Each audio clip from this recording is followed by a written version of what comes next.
Madam? ಎಲ್ಲ ವಿಷಯನೂ ಹೇಳ್ದೆ, ಒಂದು ಇಂಪಾರ್ಟೆಂಟ್ ವಿಷಯನೇ ಮರ್ತೆ. ಏನ್ ಹೇಳಿ ಮೇಡಮ್? ನೀನಿನ್ ಮೇಲೆ ಎವ್ರಿಡೇ ಇಲ್ಲಿಗೆ ಬರ್ತೀಯಾ, ಮೈಕ್ ಮುಂದೆ ನಿಂತ್ಕೊಳ್ತೀಯಾ, ಜನರ ಜೊತೆ ಮಾತಾಡ್ತೀಯಾ, ಮಂತ್ ಎಂಡ್ಗೆ ಸಂಬಳ ಕೂಡ ತಗೊಳ್ತೀಯಾ. Everything is fine. ಬಟ್ ಏನ್ ಹೇಳಿ ಮೇಡಮ್? ಅದನ್ನ ಯಾವುದನ್ನು ನೀನು ನಕ್ಷತ್ರ ಆಗಿ ಮಾಡಲ್ಲ. ಗೊತ್ತು ಮೇಡಮ್, RJ ಸಖಿಯಾಗೆ ಮಾತಾಡ್ತೀನಿ ತಾನೆ, ಅವಾಗ್ಲೇ ಹೇಳಿದ್ರಲ್ಲ. ಆಗ್ಲೇ ಅರ್ಧ ಮಾತ್ರ ಹೇಳ್ದೆ, ಈಗ ಪೂರ್ತಿ ಹೇಳ್ತೀನಿ, ಕೇಳಿಸ್ಕೊ. ಅಫ್ಕೋರ್ಸ್ RJ ಸಖಿ ಅಂದ್ರೆ ನೀನೆ, ಆದ್ರೆ ಅದು ಈ 4 ಗೋಡೆ ಮಧ್ಯ ಮಾತ್ರ. ಹೊರಗಡೆ ಜಗತ್ತಿಗೆ ನೀನ್ ಯಾವ RJನೂ ಅಲ್ಲ, ಏನೂ ಅಲ್ಲ.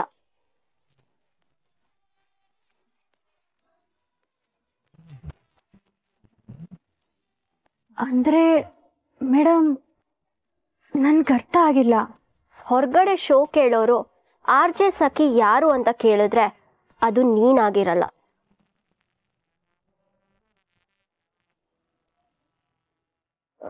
ಮತ್ತೆ ನಾನಾಗಿರ್ತೀನಿ.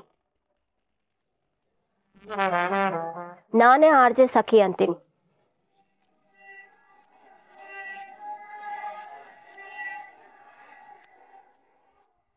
ಅಂದ್ರೆ ವೆರಿ ಸಿಂಪಲ್. ವಾಯ್ಸ್ ನಿಂದು, ಫೇಸ್ ನಂದು. ರೇಡಿಯೋದಲ್ಲಿ ನನ್ನ ಹೆಸರು ಬರಲ್ವಾ? ಖಂಡಿತ ಬರಲ್ಲ.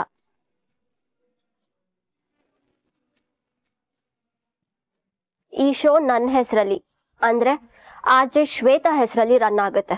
ಆದ್ರೆ ಯಾಕೆ ಮೇಡಮ್? ನಾನಿಷ್ಟು ಆಸೆ ಪಡ್ಕೊಂಡಿರೋ ಕೆಲಸ ನನ್ನ ಹೆಸರೇ ಇಲ್ಲ ಅಂದ್ರೆ? ಸಿ, ಇದನ್ನೆಲ್ಲ ನೀನೇ ಅರ್ಥ ಮಾಡ್ಕೋಬೇಕು, ಎಕ್ಸ್ಪ್ಲೇನ್ ಮಾಡಕ್ ಆಗಲ್ಲ ನಕ್ಷತ್ರ. ನನಗೆ ಹೇಳಿದ್ರೆ ಬೇಜಾರಾಗ್ಬೋದು, ಬಟ್ ನೀನೇ ಥಿಂಕ್ ಮಾಡು. ಶೋ ಕೇಳೋರು ತಮ್ಮ RJ ಹೀಗಿರ್ತಾಳೆ ಹಾಗಿರ್ತಾಳೆ ಅಂತ ಇಮ್ಯಾಜಿನೇಷನ್ ಇರ್ತಾರೆ. ಆ ಇಮ್ಯಾಜಿನೇಷನ್ ಮುಂದೆ ಈ ಕಲರ್ನ ತಗೊಂಡೋಗಿ ನಿಲ್ಸಿದ್ರೆ ಏನಾಗ್ಬೇಡ, ಅವರೆಲ್ಲ ಶೋ ಕೇಳೋದನ್ನ ನಿಲ್ಸಲ್ವಾ?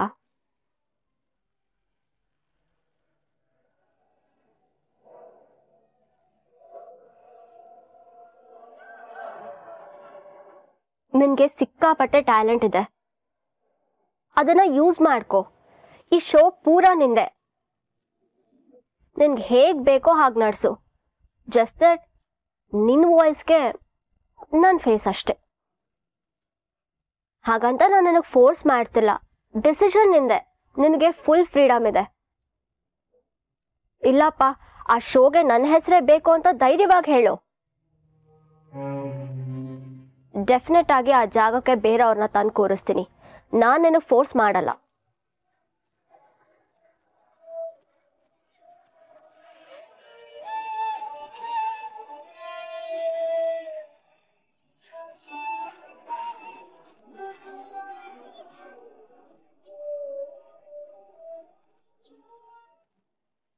ನಿಂದು ನಕ್ಷತ್ರ ಅದು ಮುಗಿಯೋದೇ ಇಲ್ಲ. ಏನಾದ್ರೂ ಒಂದ್ ಗಲಾಟೆ ಇದ್ದಿದ್ದೆ ಅಲ್ವಾ? ಈ ಸಲ ಏನಾಯ್ತು? ಮಾತಾಡೋ. ಅಕ್ಕ ಅಕ್ಕ ಅಂತ್ಯಾ, ಅಕ್ಕನ ಹತ್ರ ನಿನ್ ಸಮಸ್ಯೆ ಏನು ಅಂತ ಹೇಳ್ಬಾರ್ದಾ? ನಕ್ಷತ್ರ ಮನೆಗೆ ಬಂದು ವಿಷಯ ಹೇಳಿದ್ಮೇಲೂ ನನಗೆ ನಿಮ್ಮನ್ನ ಅಕ್ಕ ಅಂತ ಕರೆಯೋ ಅವಕಾಶ ಇರುತ್ತೆ ಅಂತ ಅನ್ನಿಸ್ತಿಲ್ಲ. ನಿಜ ಗೊತ್ತಾದ್ರೆ ನೀವ್ ಯಾರು ನನ್ನನ್ನು ಕ್ಷಮಿಸಲ್ಲ. ಅವಳೇನಾದ್ರೂ ಅಂದ್ಲಾ? ರೇಗ್ಸಿದ್ಲಾ? ಅಥವಾ ನೀನೇ ಏನಾದ್ರೂ ಬೈದ್ಯಾ? ಅದಕ್ಕೆ ಕೋಪನಾ? ಅದನ್ನ ಹೇಗೆ ಹೇಳಬೇಕು ಅಂತ ನನಗೆ ಗೊತ್ತಾಗ್ತಿಲ್ಲ ಅಕ್ಕ. ಅಕ್ಕ, ಒಂದಂತೂ ನಿಜ ಅಕ್ಕ, ನಕ್ಷತ್ರ ನನ್ನ ಜೊತೆ ಮುಂಚಿನ ಥರ ಮಾತಾಡಲ್ಲ. ಈ ಜನ್ಮಕ್ಕಂತೂ ಅವಳು ನನಗೆ ಕ್ಷಮಿಸಲ್ಲ, ಅದಷ್ಟು ನಿಜ. ಅದೇನ್ ಹೇಳ್ತಿದ್ಯೋ ನಿನ್ಗೆ ಗೊತ್ತಾಗ್ಬೇಕು. ಆದ್ರೆ ಒಂದ್ ಮಾತು, ನನ್ನ ತಂಗಿ ಏನು ಅಂತ ನನಗೆ ಗೊತ್ತು. ಅವಳು ನಿನ್ನ ಕ್ಷಮಿಸಲ್ಲ ಗಿಮ್ಸಲ್ಲ ಅಂತೆಲ್ಲ ಅನ್ಕೊಳಕ್ಕೆ ಹೋಗ್ಬೇಡ. ಅವಳು ಯಾವುದನ್ನು ಜಾಸ್ತಿ ದಿನ ಮನ್ಸಲ್ಲಿ ಇಟ್ಕೊಳ್ಳೋ ಅಂತ ಹುಡುಗಿ ಅಲ್ಲ. ಯಾರು ಏನೇ ಅಂದ್ರು, ಯಾರು ಎಷ್ಟೇ ಬೇಜಾರು ಮಾಡಿದ್ರು ಪಟ್ಟಂತ ಮರ್ತು ಒಂದಾಗ್ತಾಳೆ. ಆದ್ರೆ ಈ ಸಲ ಅವಳು ಆ ಥರ ಏನೂ ಇರಲ್ಲ ಕಣೋ. ಅದ್ರಲ್ಲೂ ನಿನ್ಮೇಲಂತೂ ಅವಳು ಜಾಸ್ತಿ ಹೊತ್ತು ಮುನಿಸ್ಕೊಳ್ಳೋಕೆ ಚಾನ್ಸೇ ಇಲ್ಲ. ಯಾಕಂದ್ರೆ ನಿನ್ನನ್ನ ಅಷ್ಟೊಂದು ಹಚ್ಕೊಂಡ್ಬಿಟ್ಟಿದ್ದಾಳೆ. ಇನ್ನೇನು ಅವಳೇ ಬರ್ತಾಳಲ್ಲ, ಮಾತಾಡು. ಈ ಕೋಳಿ ಜಗ್ಲಿಕ್ಕೆಲ್ಲ ಆಕಾಶನೇ ತಲೆ ಮೇಲೆ ಬಿದ್ದಂಗೆ ಆಡ್ತಾನೆ.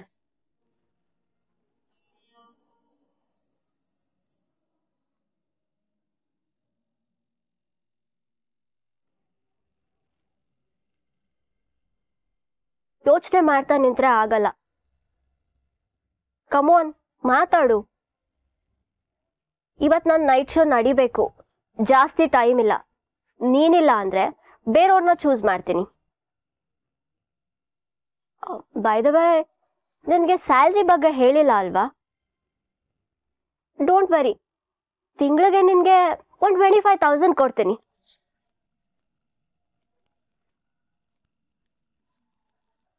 ಸಾಲಲ್ವಾ? ಇನ್ನೂ ಬೇಕಾ? 30, 40, ಹೋಗ್ಲಿ 50? ನನಗೆ ಎಷ್ಟು ಬೇಕೋ ಅಷ್ಟು ಕೇಳು, ನಾನು ಕೊಡಕ್ಕೆ ರೆಡಿ ಇದ್ದೀನಿ.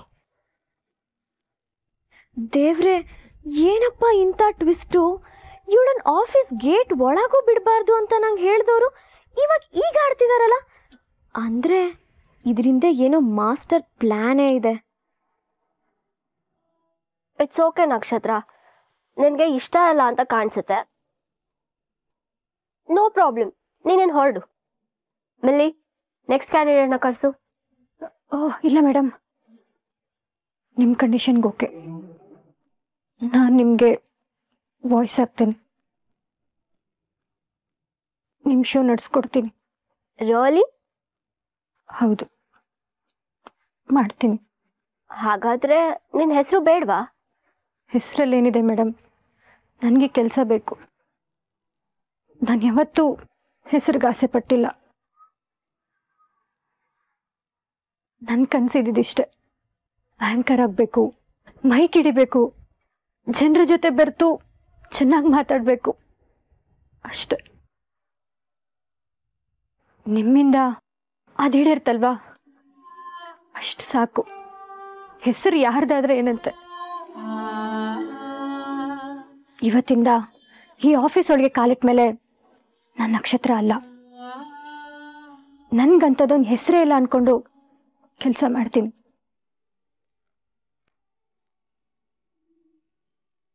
Wow, amazing.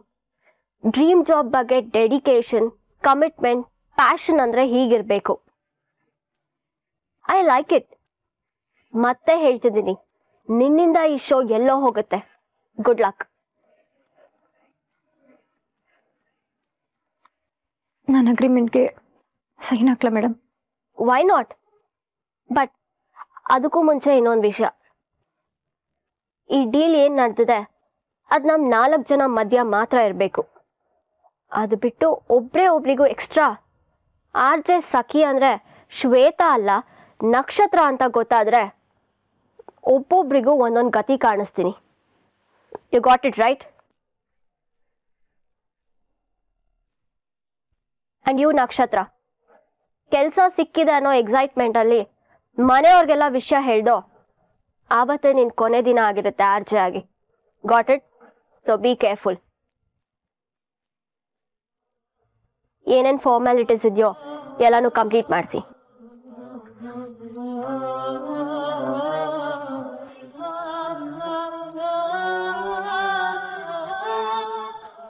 ಏನ್ ಮೇಡಮ್ ಇಂಥ ಟ್ವಿಸ್ಟಾ? ಆ ಕಪ್ಪುಡ್ಗೆ ನೀವ್ ಆರ್ಜೆ ಮಾಡೋದ? ನಂಗೆ ನಂಬೋಕೆ ಆಗ್ತಿಲ್ಲ. ಕಾರಣ ಇಲ್ಲದೆ ಲಾಭ ಇಲ್ಲದೆ ಈ ಶ್ವೇತಾ ಯಾವ ಕೆಲಸನೂ ಮಾಡಲ್ಲ ಅಂತ ಗೊತ್ತಲ್ವಾ?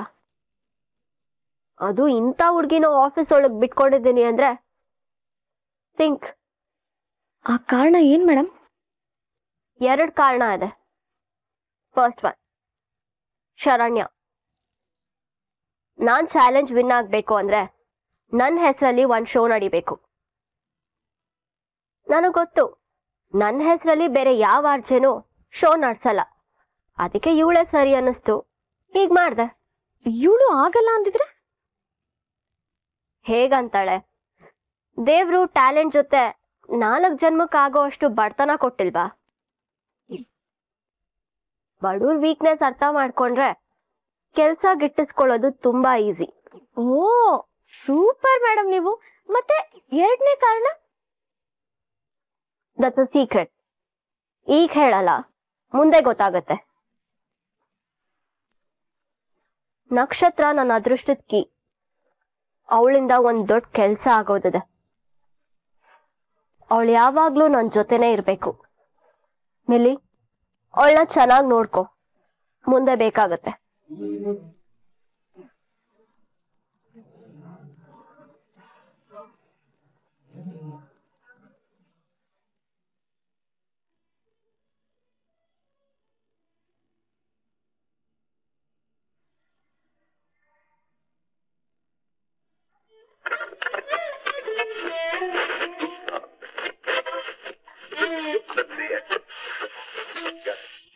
ಸುಡ್ಗಾಡ್ ರೇಡಿಯೋ ಏನು ಕೇಳಿಸ್ತಿಲ್ಲ. ಯಾರೋ ಕೆಳಗೆ ಹಾಕಿರ್ಬೇಕು. ನೀನೇನೋ ಮಾಡಿರ್ತೀಯ. ನಾವೇನಿದ್ರು ಟಿವಿ ಅಷ್ಟೇ, ರೇಡಿಯೋ ಎಲ್ಲ ಮುಟ್ಟಲ್ಲ. ಮೊದಲು ಅದ್ರ ಬ್ಯಾಟ್ರಿ ಚೇಂಜ್ ಮಾಡಿ. ಇನ್ನ 3 ತಿಂಗಳಾಗಿಲ್ಲ ಹಾಕಿ, ಅಷ್ಟರಲ್ಲೇ ಬ್ಯಾಟ್ರಿ ಚೇಂಜ್ ಮಾಡ್ಬೇಕಂತೆ.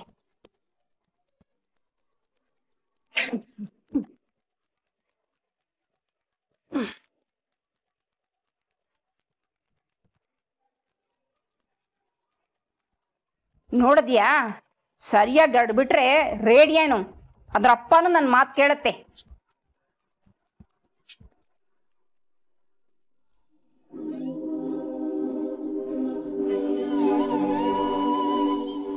ಓ ನಕ್ಷತ್ರ, ಬಂದ್ಯಾ? ಏ ಗೂಬೆ, ನಿನ್ಗೇನೆ ರೋಗ ಬಂದಿರೋದು?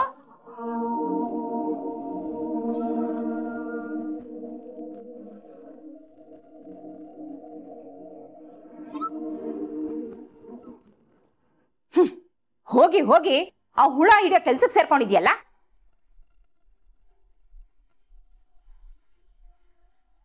ನೋಡ್ದವ್ರ ಏನಂತಾರೆ, ಹೀಗೆ ಮಾಡಿ ನೀನ್ ನಮ್ಮ ಮರ್ಯಾದೆ ತೆಗಿಲಿಲ್ಲ ಅಂದ್ರೆ ನಿನ್ ನೆಮ್ಮದಿನೇ ಇಲ್ಲ ಅಲ್ವಾ?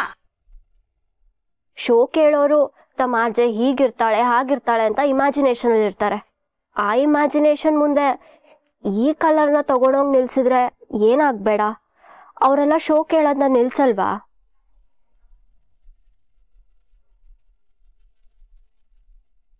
ಒಂದು ಮಾತು ಆಡದೆ ಸುಮ್ಮನೆ ಇದ್ದಾಳೆ ಅಂದರೆ ನನ್ನ ಬಗ್ಗೆ ಎಲ್ಲ ಗೊತ್ತಾಗಿರಬೇಕು. ಹೇಗಪ್ಪ ಫೇಸ್ ಮಾಡಲಿ, ಹೇಗೆ ಇವಳನ್ನ ಕನ್ವಿನ್ಸ್ ಮಾಡಲಿ? ಯಾಕೆ ಗರುಡಗಂಬ ತರ ನಿಂತಿದ್ಯಾ? ಆ ತಿಗುಣೆ ಹೊಡೆಯೋ ಔಷಧಿನ ಮೂಸಿ ಮೂಸಿ ನಿಂತಲ್ಲೇ ಪ್ರಜ್ಞೆ ತಪ್ಪಿದ್ಯಾ ಹೇಗೆ? ಯಾಕತ್ತೆ ಸುಮ್ಮನೆ ಯಾವಾಗ್ಲೂ ಏನಾದ್ರೂ ಒಂದು ಹೇಳ್ತಾನೆ ಇರ್ತೀರಾ?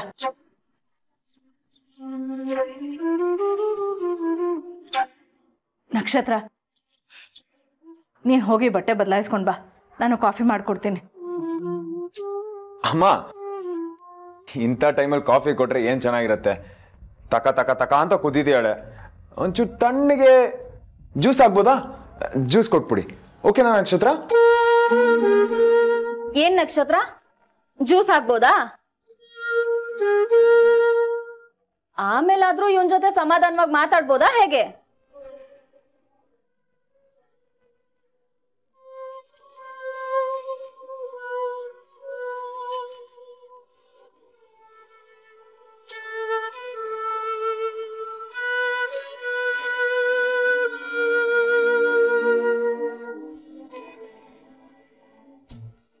ಇಷ್ಟಂದ್ರೂ ಏನೂ ರಿಯಾಕ್ಟ್ ಮಾಡ್ತಿಲ್ಲ. ಇನ್ನು ಲೇಟ್ ಮಾಡಬಾರ್ದು. ಇಲ್ಲಿ ತನಕ ಏನೇನಾಯ್ತೋ ಎಲ್ಲ ಹೇಳಿ ಸತ್ಯ ಒಪ್ಕೋತೀನಿ. ದೇವ್ರೆ, ನನ್ನನ್ನು ನೀನೇ ಕಾಪಾಡು. ಅವಳು ಏನೇ ಬೈದ್ರು ಏನೇ ಅಂದರೂ ತಡ್ಕೋತೀನಿ. ಆದರೆ ನಮ್ಮ ಫ್ರೆಂಡ್ಶಿಪ್ ಮಾತ್ರ ಮುರ್ಕೊಂಡು ಹೋಗದೇ ಇದ್ರೆ ಸಾಕು.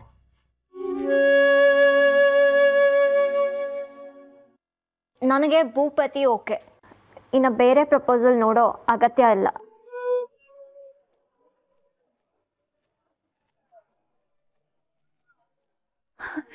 ಕೊನೆಗೂ ದೇವ್ರ ಕಣ್ಬಿಟ್ಬಿಟ್ಟ. ಯಾವತ್ ನಿನ್ ಬಾಯಿನಲ್ಲಿ ಈ ಮಾತು ಬರತ್ತೋ ಅಂತ ಕಾಯ್ತಾ ಇದ್ದೆ. ಇವತ್ತು ಓಕೆ ಅನ್ಬಿಟ್ಯಲ್ಲ ರೀ. ನಾವಿವತ್ತೇ ಶಕುಂತಲಾ ದೇವಿ ಮನೆಗೆ ಹೋಗ್ಬಿಟ್ಟು ಸಿಹಿ ಸುದ್ದಿ ಕೊಟ್ಬರೋಣ. ಇದೇ ನನ್ಗಿಷ್ಟ ಆಗಲ್ಲ. ನಾನ್ ಹೇಳಿದ್ನ ಹೋಗಿ ಮಾತಾಡಿ ಅಂತ. ನೀನ್ ಒಪ್ಪದ್ಮೇಲೆ ಮುಂದಿನ ಕೆಲಸ ಅದೇ ಅಲ್ವಾ ಪಾಪು? ಶ್ವೇತಾ, ಇದ್ರ ಬಗ್ಗೆ ಮಾತಾಡೋದಕ್ಕೇನೆ ನಿಮ್ಮಿಬ್ರನ್ನ ಕರೆದಿರೋದು. ಇದು ನನ್ನ ಮದ್ವೆ, ನನ್ನ ಲೈಫ್. ನನ್ನ ಮದ್ವೆ ವಿಷಯದಲ್ಲಿ ನನ್ನನ್ನು ಕೇಳ್ದೆ ಏನು ನಡಿಬಾರ್ದು. ಅಲ್ಲ, ವೆಯ್ಟ್, ನಂದಿನ್ನೂ ಮುಗ್ದಿಲ್ಲ. ನಾನು ಈ ಪ್ರಪೋಸಲ್ಗೆ ಒಪ್ಕೊಂಡಿದ್ದೀನಿ ಅಂತ ಯಾರಿಗೂ ಹೇಳ್ಕೊಡ್ದು. ಬೇರೆ ಯಾರಿಗೋ ಯಾಕೆ, ಭೂಪತಿ ಅಮ್ಮ ಶಕುಂತಲಾ ದೇವಿಗೂ ಈ ವಿಷಯ ಗೊತ್ತಾಗ್ಬಾರ್ದು. ಇದೊಳ್ಳೆ ಕಥೆ ಆಯ್ತಲ್ಲ. ಹೇಳ್ಬಾರ್ದು ಅಂದ್ರೆ ಹೇಗೆ? ಹೇಳ್ದೆ ಇದ್ರೆ ಮದುವೆ ಮಾತುಕತೆ ಮುಂದುವರ್ಸೋದಾದ್ರೂ ಹೇಗೆ? ಅದೆಲ್ಲ ನಿಮಗ್ ಬೇಡ. ನನ್ನ ಮದ್ವೆ ನಾನು ನೋಡ್ಕೊಳ್ತೀನಿ. ಅಲ್ವೇ, ನನ್ನ ಮದ್ವೆ ನಾನು ನೋಡ್ಕೋತೀನಿ ಅಂದ್ರೆ ಶಾಕುಂತಲಾ ದೇವಿ ಸುಮ್ಮನೆ ಇರ್ತಾರ? ಭೂಪತಿಗೆ ಬೇರೆ ಹುಡುಗಿನ ನೋಡಿ ಮದುವೆ ಮಾಡ್ತಾರಷ್ಟೇ. ಬೇರೆ ಹುಡುಗಿ ಅದೆಲ್ಲ ಏನೂ ಆಗಲ್ಲ. ಭೂಪತಿ ನನ್ನನ್ನೇ ಮದ್ವೆ ಆಗ್ತಾನೆ.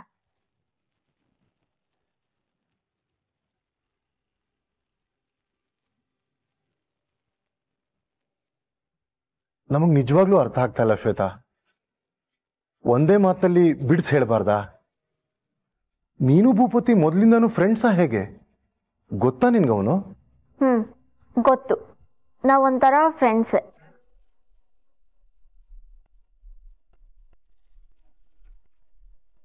Okay, leave it. ನನ್ನ ಮದುವೆ ಬಗ್ಗೆ ಯಾರು ಜಾಸ್ತಿ ತಲೆ ಕೆಡ್ಸ್ಕೋಬೇಡಿ. ಭೂಪತಿನೇ ನಿಮ್ ಕಾಲಿಗೆ ಬಿದ್ದು ನಾನ್ ಮದ್ವೆ ಅಂತ ಆದ್ರೆ ನಿಮ್ಮ ಮಗಳನ್ನೇ ನನ್ನ ಜೊತೆ ಕಳಿಸ್ಕೊಡಿ ಅಂತ ಬೇಡ್ಕೊಂತಾನೆ. ಬೇಕಿದ್ರೆ ನೋಡ್ತೀರಿ. ಛೇ, ಏನಮ್ಮ ನೀನು? ಅವನು ನಮ್ಮ ಕಾಲಕ್ಕೆ ಬಂದು ಬೀಳೋದ? ಅಷ್ಟು ದೊಡ್ಡವರು, ಅವರಾಗೆ ಸಂಬಂಧ ಕೇಳ್ಕೊಂಡು ಬಂದ್ರೆ ನೀನ್ ಹೀಗೆ? ಅಲ್ಲ ಕಣೆ, ಲಕ್ಷಣವಾಗಿ ಕೂತು ಮಾತಾಡಿ ಮದುವೆ ಗೊತ್ತು ಮಾಡೋಣ. ಏನೇ ಇದೆಲ್ಲ? That's none of your concern. ನನ್ನ ಮದ್ವೆ ನನಗ್ ಹೇಗ್ ಬೇಕೋ ಹಾಗೆ ನಡೆಯುತ್ತೆ. ಅಲ್ಲಿ ನಾನು ಏನ್ ಹೇಳ್ತೀನೋ ಅದೇ ಫೈನಲ್, ಅದೇ ನಡೆಯೋದು. That's it.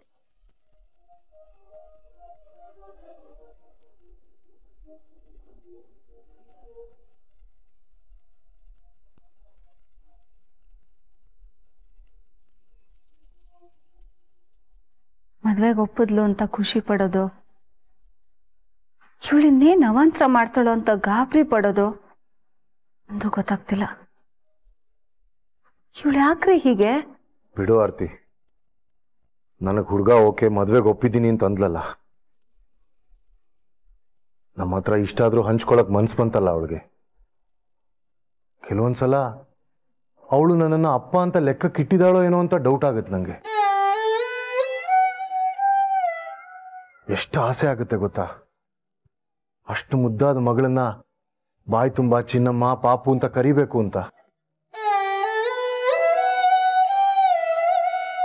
ಆದ್ರೆ ಬಿಡು, ಇದೆಲ್ಲ ನಾವು ಪಡ್ಕೊಂಡ್ಬಂದಿರೋದಷ್ಟೇ. ಯಾಕ್ರಿ ಇಷ್ಟು ಅನ್ನೊಂದ್ಕೋತೀರಾ? ನಿಮ್ದೊಳ್ಳೆ. ಅವಳು ಇನ್ನೂ ಚಿಕ್ಕೊಳ್ಕಂಡ್ರೆ ಮುಂದೆಲ್ಲ ಅರ್ಥ ಮಾಡ್ಕೋತಾಳೆ. ಹೊರಗಿನ ಪ್ರಪಂಚಕ್ಕೆ ಈ ಚಂದ್ರಶೇಖರ್ ದೊಡ್ಡ ಮನುಷ್ಯ. ಡೈರೆಕ್ಟ್ ಆಗಿ CM ಮನೆಗೆ ಹೋಗಿ ಮಾತಾಡಿಸ್ಕೊಂಡ್ ಬರೋಷ್ಟು ಇನ್ಫ್ಲೂಯೆನ್ಸ್ ಇರೋನು. ಆದ್ರೆ ನಮ್ಮನೇಲಿ ನನ್ನ ಮಗಳಿಗೆ ನಾನೊಂದು ಮುಜುಗ್ರ. ಅವಳಿಗೆ ನನ್ನ ಪ್ರೀತಿಗಿಂತ ನನ್ನ ಬಣ್ಣನೇ ಎದ್ದು ಕಾಣುತ್ತೆ. ಅವಳ ಹೆಸರಿಗೆ ತಕ್ಕಂತೆ ಹುಣ್ಣಿಮೆ ಚಂದ್ರನ್ ತರ ಇದ್ರೆ ನಾನು ಹೀಗೆ. ಸುಮ್ಮನಿರಿ, ನೀವೇನು ಇದನ್ನೆಲ್ಲ ಯೋಚನೆ ಮಾಡ್ಕೊಂಡು. ಅವಳು ಆ ಥರ ಎಲ್ಲ ಏನೂ ಅನ್ಕೊಂಡ್ರಲ್ಲ. ನನಗೆ ಅರ್ಥ ಆಗುತ್ತೆ ಆರ್ತಿ. ಅವಳು ನನ್ನನ್ನು ಹೇಗೆ ಟ್ರೀಟ್ ಮಾಡಿದ್ರು ನನ್ನ ಪ್ರೀತಿ ಏನು ಕಮ್ಮಿ ಆಗಲ್ಲ. ನನ್ನ ಜೀವ ಕಣೆ ಅವಳು. ನನ್ನ ಸರ್ವಸ್ವನೇ ಅವಳಿಗಿಟ್ಟಿದ್ದೀನಿ. ಅವಳ ಖುಷಿಗೋಸ್ಕರ ಈ ಚಂದ್ರಶೇಖರ್ ಏನ್ ಬೇಕಾರೋ ಮಾಡ್ತಾನೆ.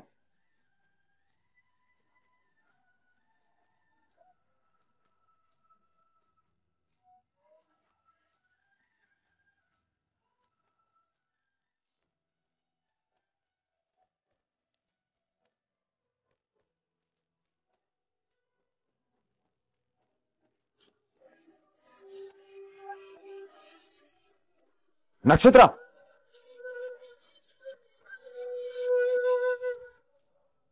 ದೇವ್ರೆ, ಇವತ್ತು ಎಲ್ಲ ಒಪ್ಕೊಂಡು ಅವಳ ಹತ್ರ ಎಲ್ಲ ಸತ್ಯನೂ ಹೇಳ್ಬಿಡ್ತೀನಿ. ಅವಳು ಎಷ್ಟು ಬೈದ್ರು ಬೈದ್ಬಿಡ್ಲಿ, ಆದ್ರೆ ನಮ್ಮ ಫ್ರೆಂಡ್ಶಿಪ್ ಮಾತ್ರ ಹಾಳಾಗ್ಬಾರ್ದಪ್ಪ. ನಕ್ಷತ್ರ, ನಕ್ಷತ್ರ, ನಾನು ಹತ್ರ ಮಾತಾಡ್ಬೇಕು. ನೀವೆಲ್ಲ ನನ್ನನ್ನು ಎಷ್ಟು ಚೆನ್ನಾಗಿ ನೋಡ್ಕೊಂಡಿದ್ದೀರಾ, ಎಷ್ಟು ಪ್ರೀತಿಸ್ತೀರಾ. ಆದ್ರೆ ನಾನು ಹೀಗೆ ಮಾಡಬಾರ್ದಾಗಿತ್ತು.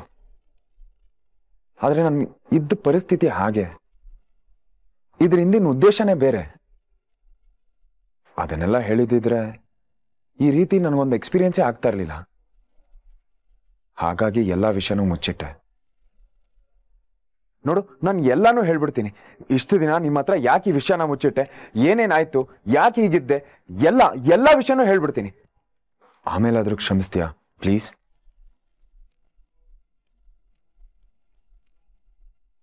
ಇವಾಗ ಪ್ಲೀಸ್ ಅಂದ್ರೆ ಏನೋ ಬಂತು? ಇಷ್ಟ ದಿನ ಎಲ್ಲ ವಿಷಯ ಮುಚ್ಚಿಟ್ಟಿದ್ಯಲ್ಲ, ಅವಾಗಿರ್ಬೇಕಾಗಿತ್ತು ಈ ಬುದ್ಧಿ. ಅದೇನೋ ಹೇಳ್ತೀನಿ ಅಂದ್ಯಲ್ಲ, ಹೇಳ್ಕೊ. ಇವತ್ತಾದ್ರೂ ನಿನ್ ಬಗ್ಗೆ ಎಲ್ಲ ವಿಷಯ ಗೊತ್ತಾಗ್ಲಿ. ಅದಾದ್ಮೇಲೆ ಕ್ಷಮಿಸ್ಬೇಕೋ ಬಿಡ್ಬೇಕೋ ಅನ್ನೋದನ್ನ ಯೋಚನೆ ಮಾಡ್ತೀನಿ.